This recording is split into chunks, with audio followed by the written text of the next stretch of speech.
జనసేన అధికార ప్రతినిధి వారి దగ్గరికి వెళ్తాను. ఒక మాట చెక్ చేసుకుంటున్నాను. శివపార్వతి గారు, నిన్న ప్రజాగళం సభ చూసిన తర్వాత కొత్త జోష్ అయితే కూటమిలో వచ్చింది, చాలా స్పష్టంగా కనిపించింది. నిన్నటిదాకా ఉన్న అనుమానాలు, శషభిషలు, ఇంక సంశయాలు, సందేహాలు అన్నీ పటాపంచలైపోయినట్టున్నాయి. అవునా కదా? ముందుగా మీకు ప్యానెల్లో ఉన్న పెద్దలకి 99 వీక్షకులకి గుడ్ మార్నింగ్ అండి. మాకేం అనుమానాలు లేవు, మేము ఎప్పుడు కాన్ఫిడెంట్ గా ఉన్నాం.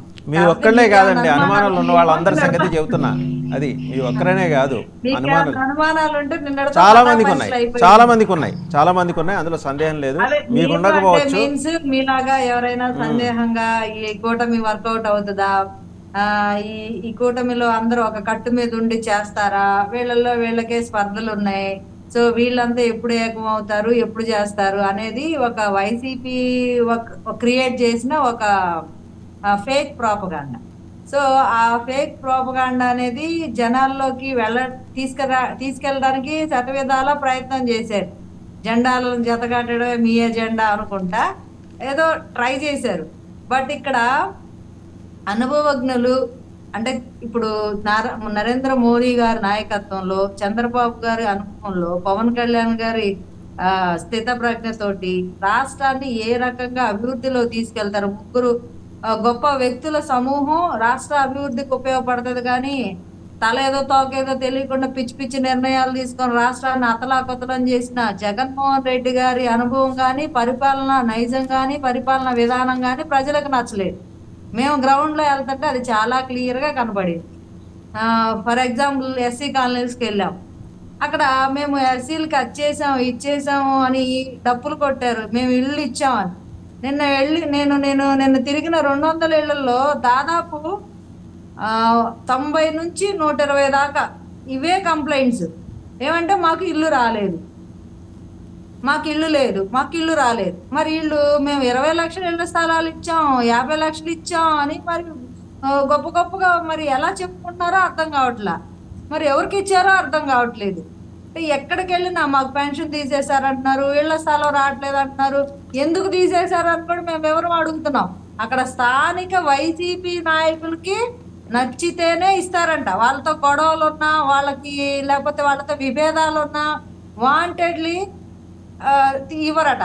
ఎందుకు ఇవ్వరు అంటే మీ పేరు లిస్టులో రాలేదు, ఒక చిన్న ఆన్సర్ చెప్పేసి తప్పించుకుంటారంట. ఇప్పుడు ఎంతమంది మహిళలు ఏడుస్తా చెప్పారంటే ప్రత్యక్ష సాక్షి నేను వెళ్ళి వీడియోలు కూడా ఈసారి నేను కొన్ని వీడియోస్ కూడా తీశాను, మీకు పంపిస్తాను ఆస్కర్. ఓకే అండి. సో ఇప్పుడు ప్రజల్లో వ్యతిరేకత ఎందుకు వస్తుంది? మీరు సరిగ్గా పరిపాలన చేస్తే రాదు కదా. పరిపాలన సరిగ్గా లేదు కాబట్టి, అస్తవ్యస్తంగా ఉంది కాబట్టి వ్యతిరేకత వచ్చింది. ఆ వచ్చిన వ్యతిరేకత ఎలా అంటే ఉగ్ర రూపం దాల్చింది ఈ రోజున. అందరూ ఇప్పుడు 2014లో అలియన్స్ తో ఉండి మీరు అన్నారు 10 ఏళ్ళు కేంద్రం సపోర్ట్ చేయకుండా రాజధానికి ఇప్పుడు చేస్తారా అని. ఎవరు చెప్పారు సపోర్ట్ చేయలేదని?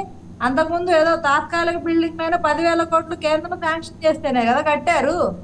రోడ్లు వేసింది కానీ ఆ భవనాలు ఇప్పటి వరకు అసంపూర్తిగా ఆగిపోయినాయి కానీ కేంద్ర నిధులతోనే కదండి కట్టింది. ఎందుకు సపోర్ట్ చేయలేదు?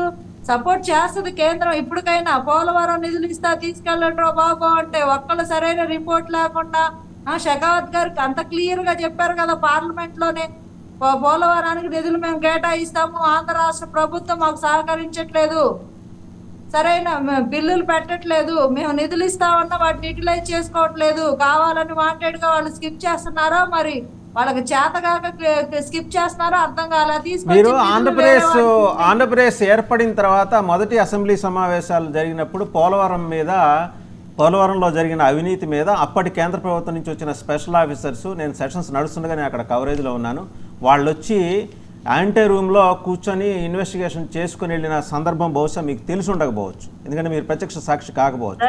నాకు మరి అప్పుడు అవినీతి గురించి ఎందుకు అంటే ఇవాళ చంద్రబాబు గారితో మీరు జట్టు కట్టారు కాబట్టి ఆ అవినీతి ఇప్పుడు మీకు కనపట్టలేదా?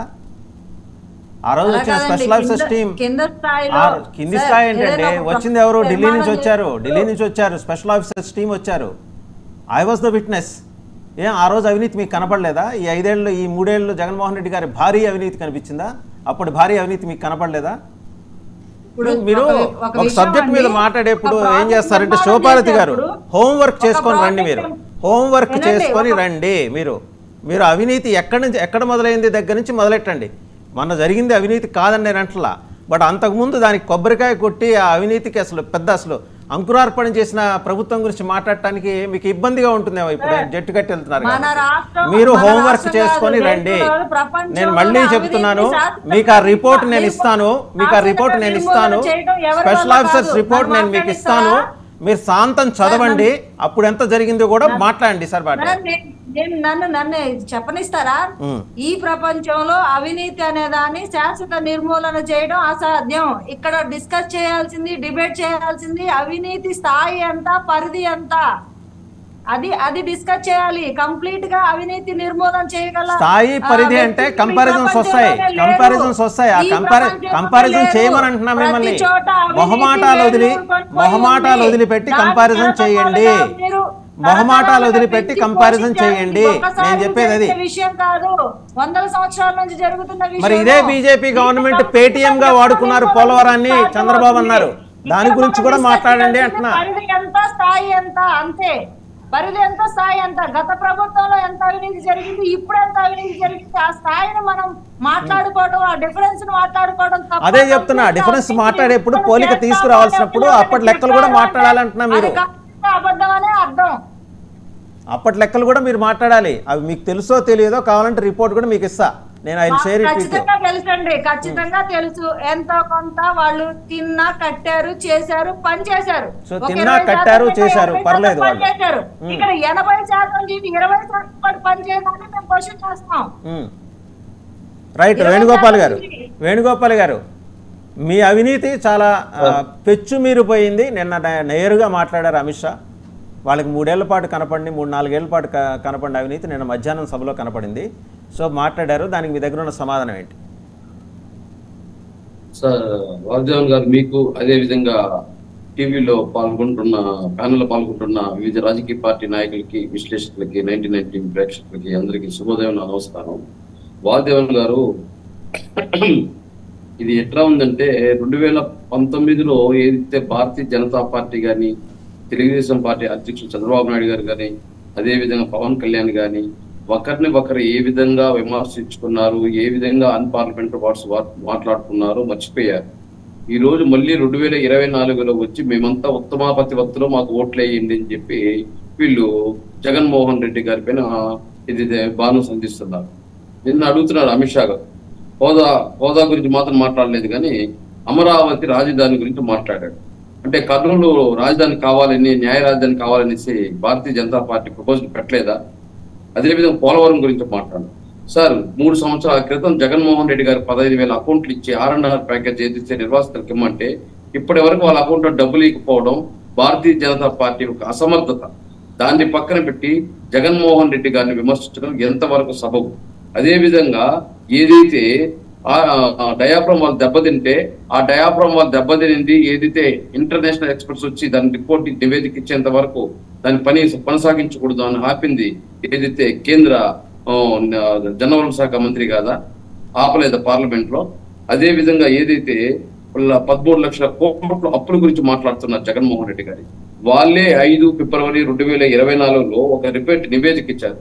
దేశవ్యాప్తంగా వివిధ రాష్ట్రాలు అప్పులు, తలసరి ఆదాయం వృద్ధి రేటుపై ఎంపీలు సంజయ్ కాకా, సంతోష్ కుమార్, దినేష్ చంద్ర యాదవ్ అడిగిన ప్రశ్నలకు గాను కేంద్ర ఆర్థిక సహాయ మంత్రి పంకజ్ చౌదరి గారు ఏం చెప్తున్నారంటే ఆంధ్రప్రదేశ్ 7వ ప్లేస్ లో ఉంది అప్పుల్లో, 4,80,000